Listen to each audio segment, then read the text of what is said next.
경제 속속 시간입니다. 오늘 경제부 강은나래 기자와 함께합니다. 안녕하세요. 네. 첫 번째 키워드는 4월 위기설입니다. 홈플러스가 기업 회생 절차에 들어갔죠. 국내 2위 대형마트가 어쩌다가 법정 관리 절차를 받게 된 건가요? 네, 그렇습니다. 홈플러스는 30년 가까이 이마트와 국내 대형마트 시작을 이끌어 왔는데요. 회생 절차에 들어가는 이유, 자금난 때문입니다. 홈플러스는 신용 등급 하락 여파를 최소화하기 위한 예방적 절차다, 이렇게 밝혔는데요. 네. 지난달 신용평가사가 홈플러스의 기업 어음과 단기 사채 신용 등급을 하향 조정했습니다. 그리고 회생법원은 금융, 채무, 재무 구조 개선이 없다면 5월쯤에는 자금 부족이 예상된다면서 회생 절차 신청 11시간 만에 절차 개시를 승인했습니다. 홈플러스는 지난 2015년 사모펀드 MBK 파트너스에 인수됐습니다. MBK는 당시에 약 5조 원을 대출받아서 7조 2천억 원의 홈플러스를 인수해서 다소 무리한 인수가 아니었느냐, 이런 평가도 있었는데요. 이후에 차입금을 갚지 못해서 실제로 어려움을 겪었고, 이 때문에 점포 16개를 매각하기도 했습니다. 최근에는 급성장한 온라인 유통업계와 경쟁에서 밀리면서 3년 연속 영업 손실도 기록했습니다. 네, 그러면 홈플러스 금융부채도 상당할 것 같은데 어느 정도 됩니까? 일단 회생 절차가 개시되면서 홈플러스가 갚아야 할 금융채권은 유예가 된 상태고요. 홈플러스에 따르면 금융부채는 약 2조 원입니다. 다만 4조 원이 넘는 부동산 자산을 보유하고 있기 때문에 금융채권자들과의 조정이 무난할 것이다, 이렇게 홈플러스 측은 설명을 하고 있습니다. 홈플러스는 현재 지급 불능이나 부도가 없기 때문에 기존 영업이나 또 임금 지급도 정상적으로 이루어질 것이라고 하지만요. 업계 전반적으로 위기감이 확산하는 분위기입니다. 네. 내수 침체에 유통업계 경쟁은 더 치열해지고 있고요. 일각에서는 MBK가 자구 노력 없이 회생 신청이라는 손쉬운 길을 택한 게 아니냐, 이런 비판도 나오고 있습니다. 네, 유통사뿐만 아니라 건설사들도 요즘 회생 신청 많이 하잖아요. 네, 그렇습니다. 건설 경기 침체가 길어지면서 중소, 중견 건설사들이 줄줄이 법정 관리를 신청하고 있습니다. 4월 위기설이 다시 고개를 들고 있는데요. 여의도 63빌딩을 지은 신동아 건설에 이어서 경남 2위죠. 대저건설을 비롯해서 삼부토건, 안강건설, 또 아파트 브랜드인 엘크루를 보유한 대우조선해양건설도 법정 관리를 신청했습니다.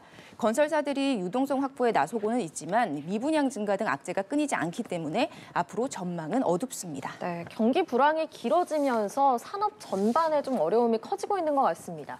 다음 주제도 이와 비슷한 맥락인데요. 우리나라의 국민 총소득이 11년째 제자리 걸음이라고요? 네, 그렇습니다. 한국은행이 지난해 1인당 국민 총소득 잠정치를 오늘 공개했습니다. 국민 총소득은 우리 국민들이 국내외에서 번 모든 소득을 합친 지표인데요. 지난해 36,624달러로 나타났습니다. 2년째 일본에는 앞섰지만 2014년 처음 3만 달러권에 진입한 뒤 11년째 3만 달러권 박스권에 갇힌 모습입니다. 네. 지난해 국민 총소득을 원화로 계산을 해보면 1년 전보다 5.7%가 늘었는데요. 달러 기준으로는 1.2%밖에 안 늘었습니다. 지난해 연간 원달러 환율이 4.5% 상승한 영향입니다. 그러니까 내수 부진과 환율 상승에 국민 총소득이 전년보다 아주 소폭 증가하는 데 그쳤다, 이렇게 볼 수 있겠는데요. 네. 갈수록 환율 변동성이 커지고 또 잠재 성장률도 낮아져서 국민 소득을 높이기 위해서는 무엇보다 근본적인 구조 개혁이 시급하다, 이런 지적이 나오고 있습니다. 네, 자, 다음 주제 보겠습니다. 금값이 고공행진하고 있다, 이런 소식 지난주 경제 속속에서 전해드렸는데 최근에는 크게 떨어졌다고요? 네, 그렇습니다. 천정부지로 치솟던 국내 금값이 꽤 내렸습니다. 이른바 김치 프리미엄이 빠진 영향인데요. 김치 프리미엄은 같은 자산이라도 해외보다 국내에서 더 비싸게 거래되는 현상을 말하죠. 국내와 국제 금 시세 간의 괴리율이 지난달 중순 20% 이상이었습니다. 투자 열기에 국내에서 금 가격이 더 비싸진 건데요. 국내 금값이 올라도 너무 올랐다, 과열됐다, 이런 지적이 나오자 최근 그 거품이 사그라들었고 이에 가격이 크게 하락한 겁니다. 네. 실제로 지난달 14일 기준으로 보면 금은 1g당 16만 원대에 거래가 됐는데 28일에는 14만 원대도 깨졌습니다.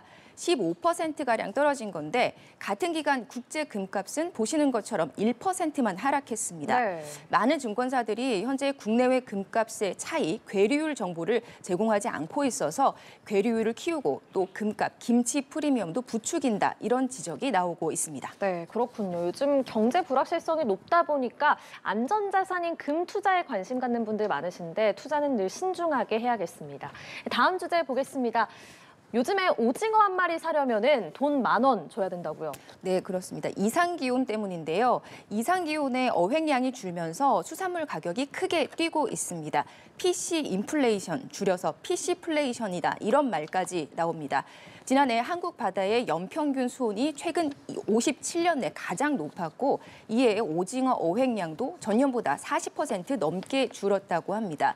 실제로 지난달 28일 기준으로 오징어가 한 마리당 9,400원이 넘습니다. 9.9% 오른 수준인데요. 네. 이게 서울에서는 마리당 11,000원 이상을 줘야 한다고 합니다. 참조기와 고등어는 40에서 50% 정도 값이 뛰었습니다. 또 마른 김이 25% 넘게, 마른 멸치도 15% 정도 1년 전보다 비싸졌습니다. 네.